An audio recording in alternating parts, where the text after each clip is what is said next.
करने पाते हैं वो है मरकुस उसका 11वां अध्याय और 1 से लेकर 6 पदों के बीच में हम इस बात को देखते हैं। मरकुस उसका 11वां अध्याय और 1 से लेकर 6 पदों के बीच में हम इस बात को देखते हैं। और साथ ही साथ पुराने नियम में से हम जकरिया की पुस्तक उसका 9वां अध्याय और 9वें पद में भी हमने 2 भागों से इसे पढ़ा गया। और जकरिया की पुस्तक उसके 9वें अध्याय और 9वें पद में अंतिम लाइन में इस प्रकार से लिखा है, और गधे पर बरक नदी के बच्चे पर वो चढ़ा हुआ आएगा, है ना। परमेश्वर हमारा राजा है, वो आता है। सो हम धन्यवाद देते हैं पिता, तो हमारा राजा का राजा, प्रभु का प्रभु, पिता परमेश्वर, और हमारे आत्मिक जीवन की हम तैयारी रखें ताकि पिता वो राजा आता है और पिता हम उसके साथ या आपके साथ में पिता हम अपनी संगति को बनाए रखने पाए। इस बात को हम प्रार्थना के रूप में रखते हैं। उद्धार करता पहले बेटे प्रभु यीशु मसीह के नाम से मांगते हैं, सुने कबूल के जिस बात विनती को। आमीन आमीन आमीन। परमेश्वर का वचन जिस प्रकार से आपने हमारे मन में मरकुस की पुस्तक उसके 11वें अध्याय और 1 से लेकर 6 पदों के बीच में पढ़ा गया, वहां पे हमारा यरूशलेम के जो दृश्य को देखते हैं। और यरूशलेम में जब प्रभु यीशु मसीह प्रवेश कर रहा है, अपने होम टाउन में प्रवेश करता है ना, जहां लोग उसका स्वागत करते हैं। कई प्रकार से उसके बारे में सुना है, देखा है, लोगों ने अचंभित कार्यों को वहां पे उसके मध्य में देखा है। छेदों के साथ में वो जब घूमता रहा संपूर्ण यरूशलेम और या फिर आजू बाजू के शहरों में, या फिर सेवकाई के दौरान, या लोगों को चेला बनाने के रूप में, या लोगों के साथ 5000 लोगों के मध्य में 5 रोटी और 2 मछलियों के माध्यम के द्वारा, जहाँ पे साथ में वो अपने जीवन के रूप में प्रकटीकरण के बारे में कहता है, वचन के रूप में वो दर्शाता है कि तमाम ऐसी सेवकाई वो पूरी करता है। और अब वो यरूशलेम में प्रवेश करता है, अपने होम टाउन में वो जाता है ना।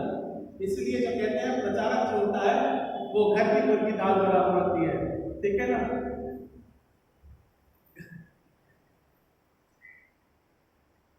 ये अच्छा है कि मैं जबलपुर को छोड़ करके, एमपी कॉन्फ्रेंस को छोड़ करके दूसरे राज्य में सेवा दे रहा हूँ, वो बेटर है मेरे लिए ना। सेवकाई जिसे हम कहते हैं, होम टाउन में सेवकाई करोगे तो बोलेगा ये तो हमारे घर में ही बच्चा है, क्या सुनेंगे इससे। अच्छा काफी बोलता है, हमको बोल रहा है। तो प्रभु यीशु मसीह ने जब बाद एक सेवकाई को किया और जब मंदिर में वो बात करता है, मालूम है ना, जब अपनी सेवकाई को जब वो शुरू करता है तब वो उसकी माँ जब देखती है कि भाई मेरा बच्चा मेरे साथ में नहीं है, अगल बगल देखने लगती है, पता नहीं कहाँ चला गया। वो क्या कर रहा था उस समय, लोगों के साथ, है ना, याजकों के साथ में मिल करके वो वार्तालाप कर रहा था। परमेश्वर के वचनों को बताने का कार्य या समझाने का कार्य वो कर रहा था। और ये बोलते हैं इतना छोटा बालक है, पता नहीं हमें सिखा रहा है। From there he started the ministry, है ना। परीक्षा होती है और तब उसके बाद में तमाम ऐसी बातें होती हैं, और फिर उसके बाद में वो यरूशलेम को छोड़ करके, अपने होम टाउन को छोड़ करके 3.5 साल वो मिनिस्ट्री में अपने जीवन को देता है, अर्पण करता है, और जगह जगह शहर शहर जा करके लोगों के मध्य में वो कार्य करता है। Now he is entering into the Jerusalem, वो दोबारा फिर से अपने घर में प्रवेश कर रहा है, और तब भी वहां के लोग उसका स्वागत इस समय के दौरान तो करते हैं, इस समय की घटनाओं के दौरान कर रहे हैं। सुबह प्रवेश कर रहा होगा, हमने किसी प्रकार से हालेलुया वसंत के नारे लगाते हुए प्रोसेशन निकाला या धन्यवाद के साथ में रखा या गीतों को गाया। लोग उस समय भी इसी प्रकार से खजूर की डालियां डाल करके और कपड़े बिछा करके उसके नाम का स्वागत कर रहे थे। सुबह का ही समय था और यही भीड़ सप्ताह भर के बाद में पलट जाती है। 4 दिन के बाद में वो दृश्य बदल जाता है, जहाँ वो भीड़ बोलती है कि इसे तुम क्रूस पे, वो दृश्य क्यों बदल गया, मैं इस बात को घटना के रूप में बता देता हूँ, थोड़ी सी बात को और आपको हमारे जीवन को समझने के लिए। वसंत का मतलब होता है सुबह जल्दी उठे होंगे ना, खजूर का फल है ना, इसलिए जल्दी जाने के लिए, नहीं है ना डॉक्टर साहब। खजूर का पर्व रहता है, प्रोसेशन है, तो टाइम मिला के थोड़ा जल्दी उठ के जाना पड़ता है, बराबर है ना। भागा दौड़ी जरा ज्यादा रहती है। हमारे चार साहब से मेरे कॉल करे, पादरी साहब मैं आ रहा हूँ, रास्ते में ही हूँ, बांद्रा में लटक गई है गाड़ी और बाकी लोग सभी लोग आ रहे हैं, क्योंकि तकलीफ में गाड़ी है ना। तो इस प्रकार से ओके डन। सो परमेश्वर का वचन क्या बोलता है, परमेश्वर का वचन, वो भीड़ क्यों पलट गई, क्या कारण है उस भीड़ को पलटने का। जो लोग प्रभु यीशु मसीह को खजूर की डालियां या कपड़े डाल करके स्वागत करते हैं, वो भीड़ क्यों पलट गई? क्या कारण है? क्या विषय रहा? उस कॉन्टेक्स्ट और संदर्भ के अनुसार खजूर की डालियां क्यों? बिकॉज वो रेगिस्तान का एरिया है, मोस्टली वहां पे इस प्रकार के झाड़ जो होते हैं वो खजूर के झाड़ ज्यादा होते हैं, तो उन्होंने क्या किया, उसको स्वागत के लिए खजूर की डाली डाली। इसलिए खजूर के पर्व के रूप में हम इस बात को देखते हैं। ठीक है ना? पहला बात मैं इस बात को मैं क्लियर कर दूं। अब भीड़ क्यों पलट गई साहब? भीड़ इसलिए पलट गई, जब वो होसन्ना के नारे लगा रहे थे तो वो क्या बोल रहे थे? उसका अर्थ क्या होता है हिब्रू में? हाँ, परमेश्वर हमारा बचाने वाला परमेश्वर है, वो राजाओं का राजा है, प्रभु का प्रभु है। वो भीड़ परमेश्वर को एक राजा के रूप में देख रही थी, वो प्रभु यीशु मसीह को एक संसारिक राजा के रूप में देख रही थी। वो कह रहे थे कि बाबा ये राजा बनेगा, तो हमें बचाएगा, मुसीबत की तमाम बातों से इस प्रकार से रहेगा, वो हमें देखने पाएगा। तो वहां पर प्रभु यीशु मसीह जब वो राजा के रूप में प्रवेश करता है, तमाम अपने कार्य को करता है, वो भीड़ इसलिए पलट गई जब वो देखते हैं कि वो प्रभु यीशु मसीह उसके बाद के संदर्भ में प्रार्थना करता है, वो राजा के रूप में, गद्दी के रूप में नहीं आता है। पिलातुस क्या बोलता है? बाबा मैं उसको कोई दोष नहीं पाता हूँ, पर वो क्या बोलते हैं कि हम और आप परमेश्वर के जीवन के रूप में, वो जो राजा के रूप में वो प्रकट होने वाला था, वो जो राजा के रूप में संदर्भ होकर आता है, तो फरीसियों से किसी लोग उसके आदेश में शरीयत रखते हैं कि नहीं, वो संसारिक राजा नहीं है या ऊपरी राजा नहीं है, वो बोलते हैं ये तो साधारण मनुष्य है। और वो इस बात को प्रभु यीशु मसीह भी अंगीकार करता है कि नहीं भैया, मैं राजाओं का राजा या उसके राजा सामर्थ के रूप में नहीं, मैं साधारण मनुष्य के रूप में आया हूँ और साधारण मनुष्य के रूप में मैं कार्य करता हूँ। तुम ये कहते हो इसलिए मैं मानता हूँ कि मैं राजा हूँ। बराबर है ना? पिलातुस के समय में यही बोला ना, तू ये कहता है कि तू राजा है इसलिए मैं ये मानता हूँ, बाकी मैं एक संपूर्ण रूप से मनुष्य के रूप में निर्धारित होकर आया और उस वक्त में मनुष्य के जीवन में मैंने कार्य को प्रकट किया। ठीक है ना? अब भीड़ के पलटने का कारण ये बना कि वहां पे क्या बोलता है, मैं साधारण मनुष्य के रूप में आया। भीड़ बोलती बाबा हमें इससे कोई लाभ, जब लाभ नहीं मिलता है तो क्या बोलते हैं, दूसरे जगह पे आ जाओ, वो बरअब्बस को छुड़ाओ बाबा, वही कम से कम बचाएगा हमें। कौन से राज्य से? वो रोमी राज्य के शासन से कम से कम वो बरअब्बा हमें। That is the context. वो डाकू था, वो डकैत था, है ना? बड़ा अपराधी था, वो राज्य सरकारों के रूप में उसको लूटता खसोटता और फिर लोगों के बीच में धन को बांट। ठीक है ना? चार साहब कॉन्टेक्स्ट बराबर है। वो डाकू को छुड़ाओ, ये बोलता मैं तो साधारण मनुष्य हूं, बाबा इसका कोई फायदा। ठीक है, उसने सच्चाई दी, एक तक काम किया, पर उसने एक्सेप्ट नहीं करता कि मैं संसारिक जीवन के रूप में, राज अधिकार के रूप में गद्दी पे बैठने वाला हूं। यदि वो बोल देता उस समय, उसी समय सरकार, हेलो, और आज की वर्तमान सरकार भी हिलती।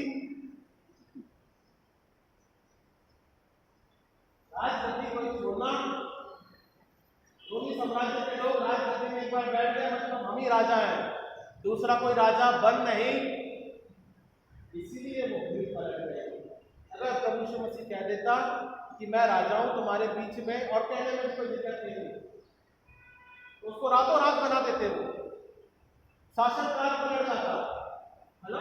लोगों के पास में इतनी सामर्थ रहती है, विरोध के बाद में भी वो वहां पर पलट जाते, पर वो बोले कि बाबा आपको इससे कोई फायदा। ये बोलता कि मैं तो साधारण मनुष्य हूँ, वो प्रार्थना करता है, बाकी दूसरे कार्य जो लड़ने का कार्य करता नहीं है, इसलिए वो भीड़ पलट गए।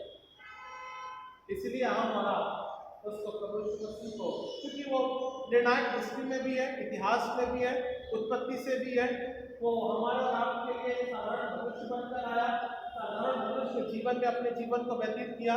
भले ही वो परमेश्वर था, पर उसने अपने परमेश्वर के कार्य को उसने वहां के लोगों के मध्य में उनकी सच्चाई के रूप में कार्य किया, लोगों को बताने का कार्य किया, परमेश्वर का राज्य कैसा होता है इसके बारे में उसने बताने या समझाने का कार्य किया। ये नहीं बोला कि मुझे राजा बना दो, राजगद्दी में बिठा दो। ऐसा प्रभु यीशु मसीह ने कोई भी बाइबल के वचन में ये नहीं लिखा है कि प्रभु यीशु मसीह ने जब क्लेम किया हो कि मुझे अब रोमी साम्राज्य का राजा, अगर ये हो जाता तो वही भीड़ क्या हो जाती, उसके साथ चल के और राज्य गद्दी का वो तमाम बातें पलट जाती है ना। इस प्रकार से हमारा परिवार देखने पाते हैं। तो भीड़ क्या बोलती है, नहीं अब ये काम का नहीं है ना, इसे आप क्रूस पे चढ़ाओ, मामले का भैया बर्फ पर छोड़ दो, कम से कम वो धन तो लेकर आता है, लूट खसोट करके जो भी मिलता है वो लोगों के बीच में बांटता तो है, ये हमारे लिए जाना,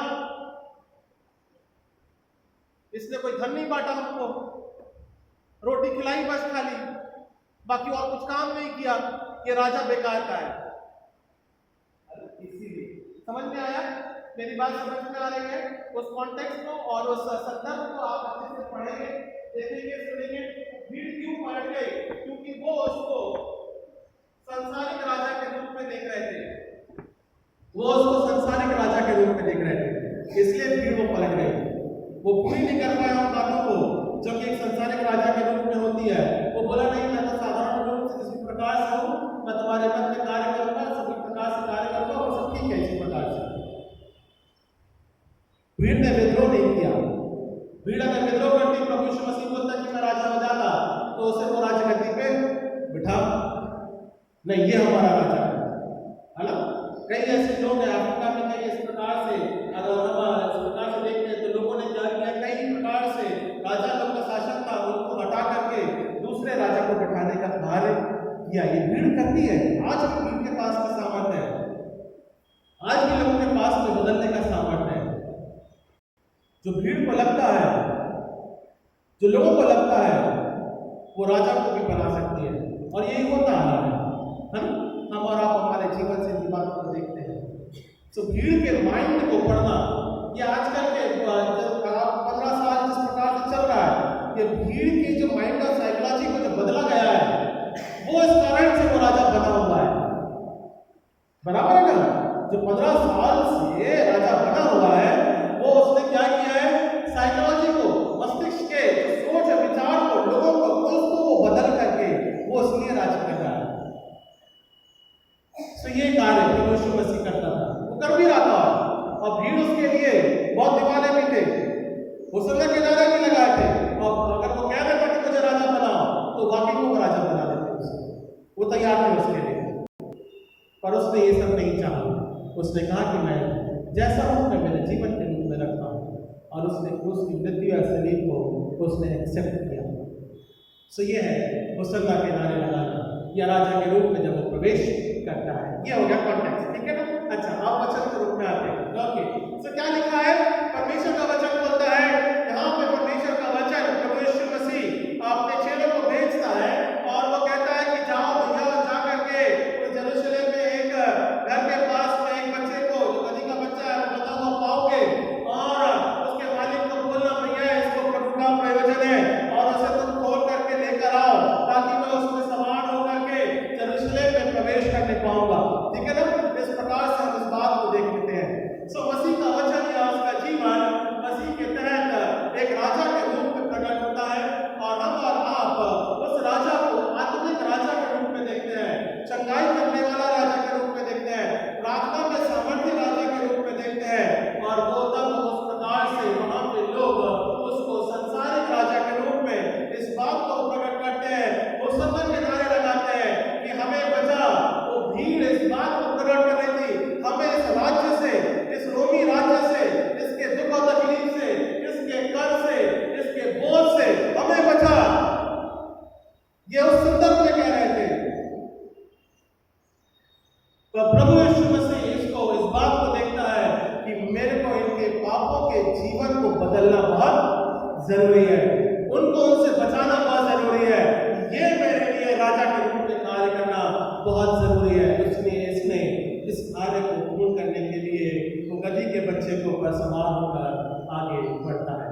सो आइए हम थोड़ी सी बातों के तहत वचन के रूप में वर्णन करेंगे, इस प्रकार से प्रभु यीशु मसीह हमारा और आपके लिए अपने जीवन को तैयार करता है, और आज के खजूर का पर्व या जब वो प्रवेश करता है, तब हम और आप उसे किस संदर्भ में देखने पाते हैं, या आत्मिक रूप में हम ग्रहण करने पाते हैं। सो पहली बात, आत्मिक रूप में जब हम उसे ग्रहण करते हैं कि हम उसको क्षमा के माध्यम से द्वारा देखते हैं। He forgive us। जब वो प्रवेश कर रहा है राजा यरूशलेम में, जब वो प्रवेश करता है, लोगों को जब वो देखता है,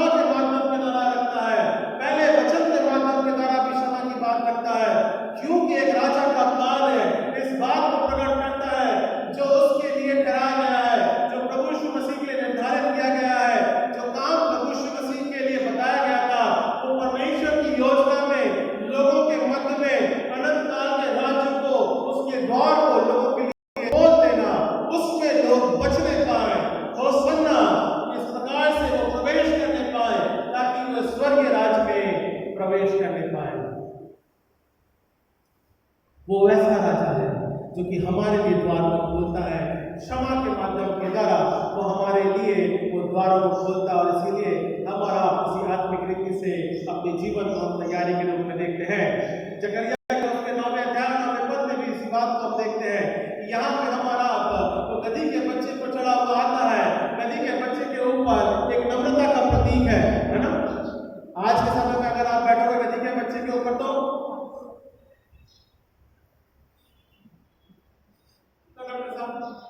मुझे बता दोगे तो इतना जुलूस अगर मेरे प्रोफेशन में नहीं होता, उतना बड़ा जुलूस गधी के बच्चे के ऊपर देखने पे निकलेगा आज के समय में। नहीं, हम लोग जब प्रोसेशन निकाले तो हम लोग 10, 12, 13 लोग थे और आजू बाजू लोग जो देखने वाले और बाकी बिल्डिंग पर तमाम इस प्रकार से थे। और बेटा भैया अगर आपने गधी के बच्चे को मुझे बिठा दिया, उसको 10 गुना और कर दो भला, और हंसे के साथ खुश हो गया, आनंद कर। कॉन्टेक्स्ट समझ में आ रहा है? मेरी बात समझ में आ रही है? वो लोग प्रभु यीशु मसीह को देख के बड़ा खुश हो गए। एक गधी के बच्चे के ऊपर वो राजा चला आ रहा है, उस कॉन्टेक्स्ट के हिसाब से भी,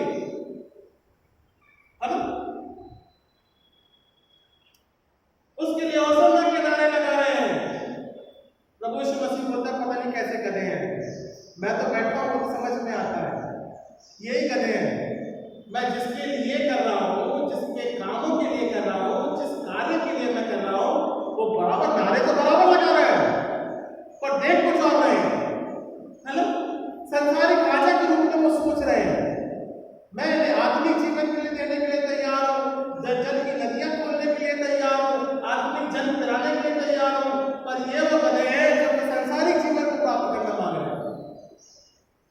मेरी बात समझ में आ रही है? आ रही है मेरी बात समझ में? आत्मिक संदर्भ हमारा प्रभु यीशु मसीह हमें क्षमा प्रदान करता है।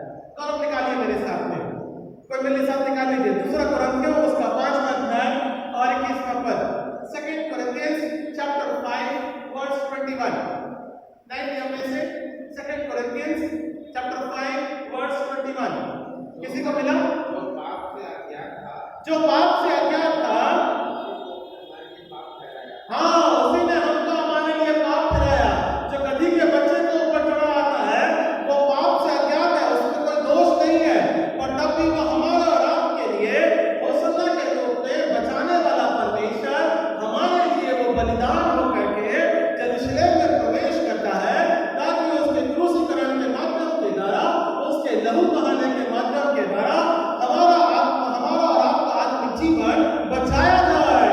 Okay done. फिर उसके बाद में हाँ, कि हम उसमें हो करके परमेश्वर की धार्मिकता बन जाए। परमेश्वर के धार्मिकता के रूप में प्रभु यीशु मसीह गधी के बच्चे के ऊपर सवार होकर आता है, ताकि वे जो कि लोग देखते हैं, सुनते हैं, होशाना के नारे लगाते हैं, उसके नाम का स्वागत करते हैं, खजूर की डालियां डालते हैं, वो क्या हो सके? परमेश्वर की धार्मिकता में बने रह सके। पर भीड़ इस बात को नहीं मान रही है। भीड़ बोलती है कि हमें बरअब्बा को छुड़ा, ताकि वो हमको संसारिक जीवन में भौतिक वस्तुओं को वो देने पाए। भीड़ इस बात को देख रही है। थोड़े समय के लिए, थोड़े अंतराल के लिए भीड़ देख रही है। थोड़ा सा समय हमारे और आपके मसीह जीवन के इस दुखों का थोड़ा सा समय है, बहुत बड़ा समय नहीं है ये सताओं का, थोड़ा सा समय, क्योंकि मसीह जल्द आने वाला है। वचन इस प्रकार से प्रकाशित वाक्य में हम इस बात को देखने पाते हैं 22वें अध्याय में। मैं आपके लिए मध्य में पढ़ूंगा, समझाऊंगा भी इस बात को। थोड़ा सा क्लेशों का समय है। इन समयों में परमेश्वर की धार्मिकता में, उसके विश्वास में अपने जीवन को बनाए रखना या उसके साथ संगति में बने रहना, ये खजूर का पर्व हमारा और आपके लिए ठहराता है। हमारा आत्मिक जीवन मसीह की धार्मिकता में बना रहे, हम और आप इन बातों के तहत वचन के रूप में मनन करते हैं, प्रार्थना भी करते हैं, ताकि मसीह की धार्मिकता में हम बने रहने पाए। और क्या लिखा हुआ है? और क्या लिखा हुआ है? थोड़ा सा पढ़ दीजिएगा प्लीज आगे। दूसरा चैप्टर हो गया, ठीक है, ओके। हम जो परमेश्वर के सहकर्मी में हैं, जिस प्रकार से हम और आप इस बात को देखने परमेश्वर की सहभागिता, उसकी समानता में, उसके अनुग्रह में। और पौलुस इस बातों के तहत अपनी सहभागिता को ठहराता है कि उसके विश्वास के रूप में हमारा आप उसमें हम बने रहने पाए। सो धार्मिकता में और परमेश्वर में बने रहना बहुत जरूरी है। ये आत्मिक निर्देश पहली बात हमको और आपको खजूर के पर्व में देखने को मिलती है। दूसरी बात हमारे आत्मिक जीवन की उन्नति उसकी सहभागिता में है ना। खजूर के पर्व में क्या हो रहा है? खजूर के पर्व में प्रभु यीशु मसीह के साथ लोगों की सहभागिता बढ़ती जा रही है ना। 5,000 लोगों को खिलाया, 3,000 लोगों को खिलाया, जिस प्रकार से रहा, रोटी कम थी, मछली कम थी, पर तब भी उसको परमेश्वर ने प्रार्थना करके सहभागिता के रूप में ठहराया। लोगों के मध्य में चंगाई का काम किया और लोगों के मध्य में लाजरस के मध्य में जीवन देने का काम किया, अपने जीवन को वहां पे प्रकट किया। ऐसी बातें लोगों को चेला बनाने के रूप में काम किया। वो क्यों कर रहा था? वो इसलिए कर रहा था कि लोग परमेश्वर की सहभागिता में बने रह सके, वो जाने परमेश्वर कौन है। पर वो भीड़ जो है वो इस बात को देखती है कि हमें बरअब्बास को छुड़ाओ। वो जान नहीं पाए कि सच्चा राजा कौन है। वो आत्मिक दिशा में प्रभु यीशु मसीह को अब भी संसारिक राजा के रूप में देखते हैं और वही उसकी सहभागिता हम कमजोर होती जाती है। वो भीड़ जो एक बार कहती है मुसलमान के नारे लगाती है, वही भीड़ अब परमेश्वर के या प्रभु यीशु मसीह के विरोध में इन बातों को वो कहती है। वो सहभागिता फेलोशिप कम हो गए। व्हाट्सएप पे लाइक्स होते हैं, यूट्यूब में रॉबर्ट साहब अपने कितने हो रहे हैं, अपन डाले चले जा रहे हैं, लाइक हो रहे हैं ना। सहभागिता जिसे हम कहते हैं, लाइक जिसे हम कहते हैं, आपके व्हाट्सएप मैसेज के माध्यम के दौरान कितनी बढ़ रही है सहभागिता? बढ़ रही है, घट रही है? समानता है बीच में। सात्विक दिशा में हम और आप परमेश्वर की सहभागिता में बने रहना बहुत जरूरी है। वो थोड़े समय के लिए वो सहभागिता थी, थोड़े समय के अंतराल के लिए थी, थोड़े समय के लिए वो प्रभु यीशु मसीह को समय के रूप में, वो राजा के रूप में वो देखते थे, इसलिए वो सत्ता के नारे लगाते हैं खजूर के पर्व के रूप में। इस बात को यहाँ पे देखने पाते हैं। तो परमेश्वर चाहता है कि हम थोड़े समय के लिए नहीं बल्कि लंबे अंतराल के लिए पूर्ण रूप से परमेश्वर की सहभागिता में अपने जीवन को हम बना के रखने पाए। हमारी आत्मिक दिशा खजूर के पर्व के लिए इसी बात की तरह कहती है। हमारी आत्मिक सहभागिता परमेश्वर के तहत बनी रहने पाए, इस बात को हम देखते हैं। और मरकुस का अध्याय, मरकुस का उसके 11वें अध्याय और 9वें पद में हम इसी बात को सहभागिता के बारे में देखते हैं कि तुम उसे बंधा हुआ पाओगे, नदी के बच्चे को तुम बंधा हुआ पाओगे, लोग उसे देखेंगे, बोलेंगे तुम क्यों करते हो, और इसको कहना है इसको प्रभु का प्रयोजन है। लोग उसके ऊपर तमाम बातें करेंगे, तमाम प्रश्न करेंगे और उसका विरोध न करना, बल्कि तुम शांति से लेके चले आना। क्यों चले आना भैया? क्या जरूरी था उस समय के दौरान में? ताकि लोग उस प्रभु यीशु मसीह को गधी के बच्चे के ऊपर आता हुआ देख करके उसकी सहभागिता में जुड़ सके, ताकि लोग प्रभु यीशु मसीह को उस समय राजा के रूप में उसकी सहभागिता में बने रह सके। मैंने बोला ना, इसीलिए वो चाहते तो लोग, वो भीड़ क्या होती तख्ता पलट कर देते, कोई बड़ी बात नहीं थी। प्रभु यीशु मसीह कह देता मुझे राजा गद्दी पे बिठा, कोई बड़ी बात नहीं कर सकती। इसलिए वो सहभागी हुए। ये बोल तो दे एक बार, तो हम क्या करेंगे? युद्ध कर जाएंगे राज्य से और प्रभु यीशु मसीह का हमारा राजा घोषित करेंगे।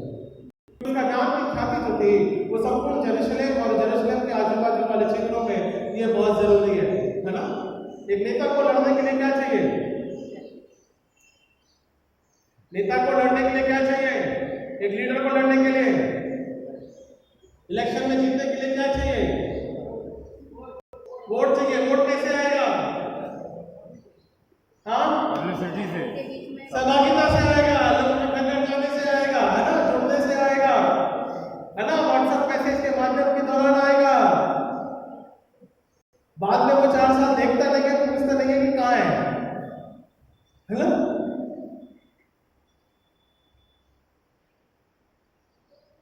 प्रभु यीशु मसीह की सहभागिता, उसका नेटवर्किंग बहुत था, काम ही ऐसा उसने किया था। आज व्हाट्सएप जमाने में अगर प्रभु यीशु मसीह होता है ना, संपूर्ण राज्य, पूरा देश, पूरा जगत बदल जाता है। इतनी जबरदस्त नेटवर्किंग थी ना डॉक्टर साहब। व्हाट्सएप के माध्यम से जरा हो जाता ना बराबर, कोई गॉसिप नहीं चला रहे, cut cut cut cut cut cut cut cut, networking बहुत जबरदस्त है। हेलो, वो प्रीचर बहुत अच्छा बोलता है, वहां प्रार्थना अच्छी होती है, cut cut cut cut cut cut cut WhatsApp पे। आज के समय के दौरान प्रभु यीशु मसीह वही सहभागिता को चाहता है, सच्ची धार्मिकता की सहभागिता, उसके साथ में अपने जीवन को बनाए रखने के माध्यम के द्वारा प्रभु यीशु मसीह चाहता है। वो गधे के बच्चे के ऊपर इसलिए चला आता है ताकि लोग उसकी सहभागिता में आत्मिक जीवन को वो प्राप्त करने पाए, है ना। दूसरे नेता या लीडर्स जो होते हैं वो अपने स्वार्थ के लिए करते हैं।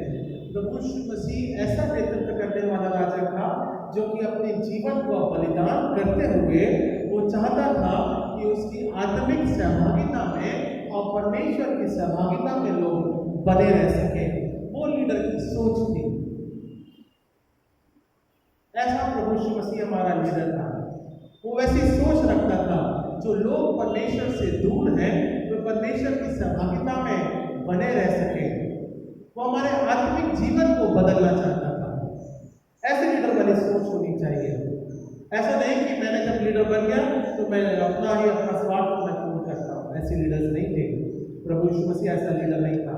प्रभु यीशु मसीह हमारे और आपके आत्मिक जीवन की सहभागिता में बने रहने के माध्यम के द्वारा वो प्रेरित करता है। ओके, कहाँ मिलेगा इस बात को पढ़ने के लिए? जॉन 15:4-5 पढ़ने की जरूरत नहीं है। क्या लिखा है डॉक्टर साहब? नहीं है जरूरत, रहने दो। सच्ची दाखलता अब आप बोलो। सच्ची दाखलता जो मुझ में बना रहता है वो फल लाता है, और जो मुझ में नहीं बना रहता है that is the fellowship of the Lord. We need to connect that fellowship. मसीह की आत्मिक सहभागिता में बने रहना बहुत जरूरी है, जुड़े रहना बहुत जरूरी है। जिसे हम कहते हैं मसीह में अपने जीवन को आधारित करना बहुत जरूरी है ना। सच्ची दाखलता हमारा प्रभु यीशु मसीह है। हम सब डालियां हैं उसकी, है ना। तने से जुड़े रहना बहुत जरूरी है, तभी वो फल लेकर आ पाते हैं। सो मसीह हमारा तना है, सच्ची दाखलता के रूप में है। हम सब उसकी डालियां हैं। मसीह में अपनी सहभागिता को बनाए रखेंगे तब हम आत्मा के उन्नति के फलों को अपने जीवन में हम देखने पाते हैं। हम इस बात को धन्यवाद के साथ में रखते हैं कि प्रभु यीशु मसीह ने एक सच्चा लीडर होने के नाते तो समय के जब वो नारे लगा रहे थे तब वो प्रभु यीशु मसीह के जीवनों को वो देखता है और कहता है ये सहभागिता अगर ये सही में बनी रहती है, अगर वो सही में मसीह के राजा के रूप में वो आत्मिक जीवन में उद्धार को प्राप्त करना चाहते हैं तो वे आज के समय के रूप में वो उद्धार को प्राप्त करने पाएंगे। पर वो भीड़ क्या हो गई? पलट गई। और इसका सबसे बढ़िया उदाहरण कहाँ मिलेगा? कहाँ मिलेगा? कहाँ मिलेगा? सच्ची सहभागिता के बारे में क्या लिखा है 7 वचन के रूप में? क्या बोलता है डाकू? क्या बोलता है? क्या बोलता है पहला डाकू? क्या बोलता है? बाबा कैसो खुद भी बचा, हमको भी बचा। हलम। और दूसरा वाला क्या बोलता है? अंधकार नहीं बाबा, हम तो हमारे कार्यों का फल भुगत रहे हैं, इसने तो कुछ भी नहीं किया, कोई पाप नहीं है। इस प्रकार से हम उस कॉन्टेक्ट को देखते हैं। प्रभु यीशु मसीह बोलता है तू आज ही मेरे साथ खजूर की डाली के फल के रूप में, जिस समय वो भीड़ अगर उसको आत्मिक जीवन के रूप में ग्रहण करती, संसारिक राजा के दृष्टिकोण से हट करके आत्मिक राजा के रूप में जिस प्रकार से वो देखने पाते, वो उस समय उद्धार को प्राप्त करने पाते। पर वो भीड़ पलट गई। उन्होंने संसारिक राजा के दृष्टिकोण को देखते हुए उसे फिर पलट करके बोला हमें बरअब्बास को छुड़ा। सो आत्मिक दशा, आत्मिक जीवन हमें मसीह की सहभागिता में जोड़ना है। खजूर का पर्व मसीह में आत्मिक सहभागिता में जोड़ने के लिए प्रेरित करता है। तीसरी और अंतिम बात, क्योंकि आज त्यौहार का समय है और मुझे मालूम है, नहीं तो मेरे घर में भी यही है, ऐसी बात नहीं है, है ना। आज त्यौहार का समय है, 40 दिन, है ना, 40 डेज बिना मटन मछली अंडे के जिन्होंने भी व्यतीत किया होगा, आज वो समय होता है हम चर्च से छूटेंगे और उस सहभागिता में बने रहने पाएंगे। इसलिए मैं ज़्यादा समय नहीं लूँगा, है ना। ठीक है, आगे तीसरी और अंतिम बात, मसीह की सहभागिता आत्मिक जीवन के रूप में किस प्रकार से प्रेरित करती है कि मसीह को हमारी जरूरत है ना। क्या है कि परमेश्वर का वचन इस प्रकार से बोलता है, मरकुस उसके 11वें अध्याय और 1 से लेकर 6 पदों के बीच में बोलता है, इस बात को प्रकट कहना कि इसको प्रभु का लॉर्ड नीड्स। आज भी परमेश्वर अपने स्वर्गीय राज्य से उस समय के दौरान भी, खजूर के पर्व के रूप में भी, आज के वर्तमान समय के रूप में भी और आत्मिक जीवन के रूप पर भी इसी प्रकार से कहता है, मुझे इसका प्रयोजन है। आज हमारा व्यक्तिगत जीवन मसीह में दृढ़ होकर के कहने पाता है कि अगर हम मसीह में इस बात को गवाही के रूप में रखें, प्रभु यीशु मसीह आप मेरे जीवन को ग्रहण करें, आप इसे इस्तेमाल करें, आप इसका प्रयोजन करें, क्योंकि मैं कुछ भी नहीं प्रभु, मैं तुझ में हूँ और मेरा जीवन जो है वो तुझ में बना हुआ है, आप इसे इस्तेमाल करें। कम बोला,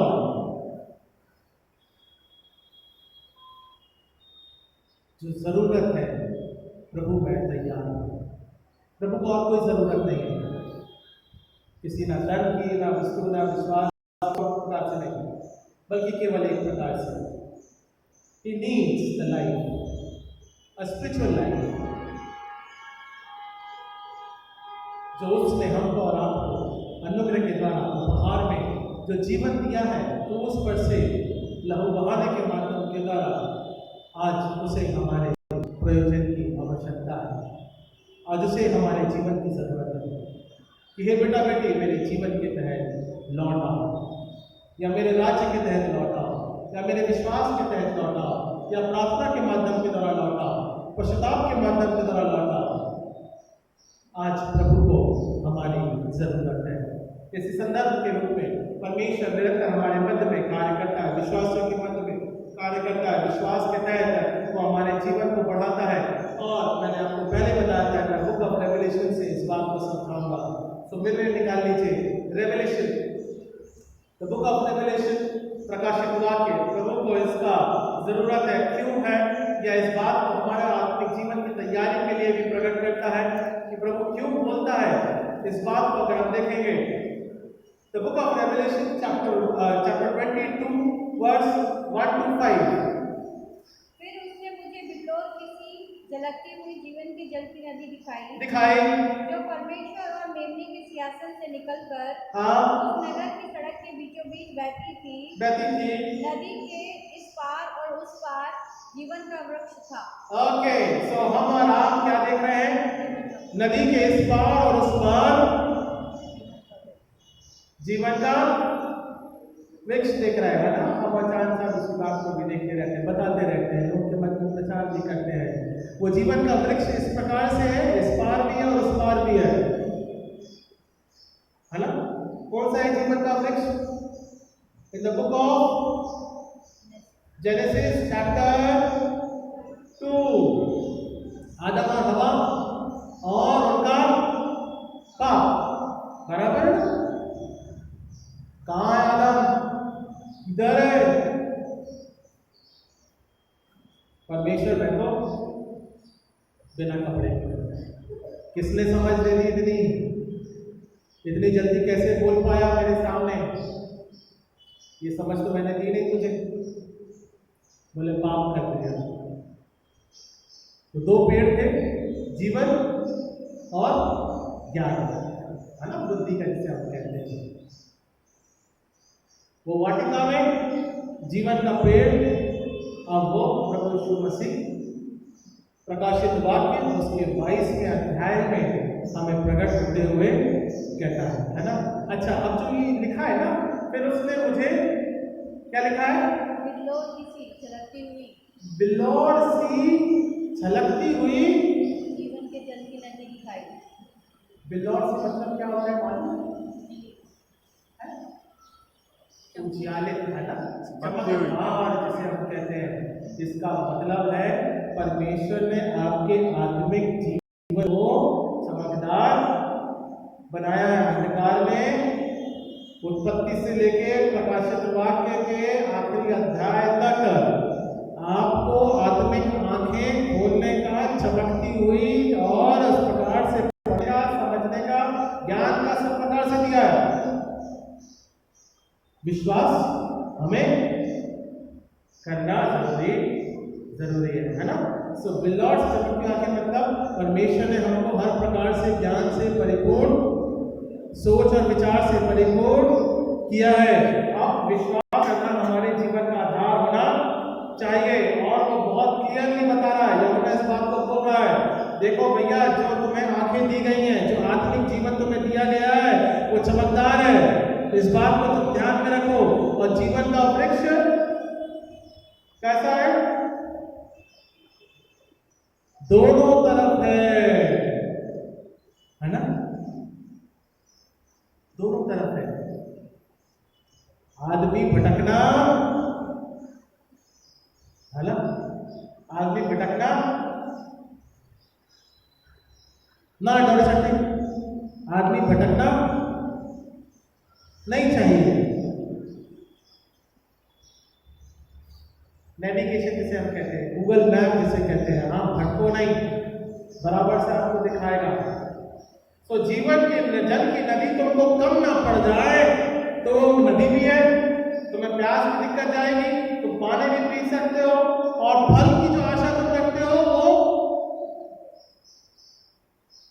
दोनों तरफ है। जीवन का वृक्ष इसीलिए दोनों तरफ लगाया गया है। तुम भटको, प्रभु यीशु मसीह मैं कैसे जीवन का जल के रूप में इस नदी को पार करके उस पार वाले जिस प्रकार से पेड़ लगा, मान लो एक लगा है, मैं कैसे पहुंचूंगा? बाबा तकलीफ ना कर, तू ना डरा ना घबरा। मैंने नदी के बीच में दोनों पेड़ लगा के रखे हैं जीवन के ऐसे प्रकार से। और वह हमारा प्रभु यीशु मसीह, जिस रास्ते से भी जाओगे, चाहे जाने का हो चाहे आने का हो, तो वो जीवन के फल को प्राप्त करने का। That is the law, that is the law. इसलिए मैंने वो समझाना चाहा, I am taking the time. दो पेड़ इस बात का प्रतीक है, तुम्हारा आने और जाने का रास्ता। परमेश्वर तुम्हारे लिए सदा और सदा खड़ा है, उसे प्राप्त करना हमारे लिए बहुत जरूरी है। ओके, फिर क्या लिखा हुआ? उस नगर की सड़क के बीच बीच बहती थी नदी के इस पार और उस पार जीवन का वृक्ष था। उसमें 12 प्रकार के फल लगते थे और वह हर महीने फलता था, और वह वृक्ष के पत्तों से जाति जाति के लोग चंगे होते थे। फिर श्राप न होगा, और परमेश्वर और मेमने का सिंहासन उस नगर में होगा। उसके दास उसकी सेवा करेंगे, उसका मुख देखेंगे, और उसका नाम उसके माथे पे लिखा हुआ होगा। फिर रात न होगी और न उनके दीपक और सूर्य के उजाले की आवश्यकता न होगी, क्योंकि प्रभु उनके उजाला देगा, और वह युग युग राज परमेश्वर का अनंत काल का जीवन का राज्य बने रहेगा, है ना। परमेश्वर माथे पे अपने राज्य के बारे में सील और स्टैम्प लगाएगा, कहते हैं ये मेरे लोग हैं, है ना। इस प्रकार से हम इस बात को देखने पाते हैं। हाँ, इस बात को परमेश्वर का वचन बोलता है। 666 नंबर का जब हम और आप जब चिप का उदाहरण हो रहा है ना, इस प्रकार से आप देख रहे हैं टेक्नोलॉजिकल बदल रही है ना। आजकल चिप सिस्टम मनुष्य जीवन में लगाया जा रहा है। बहुत सी ऐसी बातें हैं जब परिवर्तन होगी, और बहुत सी ऐसी बातें हम और आपको इस प्रकार से ग्रहण करना है, या हम और आप इस प्रकार से उसे देते हैं हमारे मनुष्य जीवन में। इस बात को हमें देखना बहुत जरूरी है कि हम संसार के दास बनेंगे या मसीह के जीवन के दास बनने पाएंगे। ओके, फिर उसके बाद में क्या लिखा हुआ है? फिर उसने मुझसे कहा, ये बातें विश्वास की योग्य और सत्य है। प्रभु ने जो भविष्यवक्ताओं की आत्माओं का परमेश्वर है, अपने स्वर्गदूतों को इसलिए भेजा कि अपने दासों को वो बातें जिनका शीघ्र पूरा होना है अवश्य है दिखाए। और 7वां पद मुख्य रूप से है, देखो और सन्ना के नारे लगाते हैं, वो राजा आ रहा है, हमारा बचाने वाला राजा आ रहा है। क्या लिखा है 7वें पद में? जोर से पढ़ दीजिए कोई, सब मिलकर पढ़ेंगे। देखो मैं शीघ्र आने वाला हूँ, धन्य है जो पुस्तक की भविष्यवाणी की बातों को मानते हैं। वो सन्ना प्रभु में बचाता है, वो आ रहा है राजा, चिंता मत करो। The second coming will be our life for our life, हमारे आत्मिक जीवन के लिए। The Lord's आके हमारा आपके जीवन को दिशा निर्धारित करते हैं, आत्मिकता के रूप में लेके चलते हैं। वो सहभागिता के बारे में बताते हैं। जो जीवन का जल है उसके दोनों तरफ परमेश्वर ने अपने जीवन के वृक्ष को लगा के रखा है। तुम्हारा आना और जाना परमेश्वर के विश्वास की सहभागिता में हमारा योगदान में पाते हैं। होसन्ना प्रभु हमें बचाता है। आइए आप महाराज पिता परमेश्वर पिता का हमारे कर्म में अगुवाई करने वाला परमेश्वर है।